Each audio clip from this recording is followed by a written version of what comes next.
વર્તુળ ચેપ્ટરનો ખૂબ જ અગત્યનો એમસીક્યુ. પરસ્પર બહારથી સ્પર્શતા બે વર્તુળને કેટલા સ્પર્શક હોય? તો હવે જો પરસ્પર બહારથી સ્પર્શતા બે વર્તુળ, આપણે બે વર્તુળ લઈએ.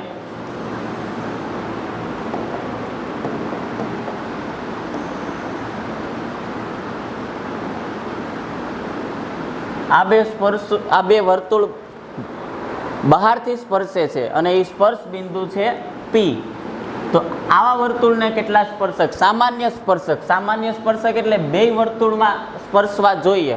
હવે જો આ એક મેં લાઈન દોરી, રેખા L1, જે પહેલા વર્તુળને પણ સ્પર્શે છે અને નાના વર્તુળને પણ સ્પર્શે છે.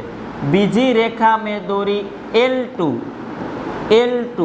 એ નાના વર્તુળને પણ સ્પર્શે અને મોટા વર્તુળને પણ સ્પર્શે. અને ત્રીજો સ્પર્શક બંનેની વચ્ચેથી આ L3, કે જે મોટા વર્તુળને પણ સ્પર્શે અને નાના વર્તુળને પણ સ્પર્શે.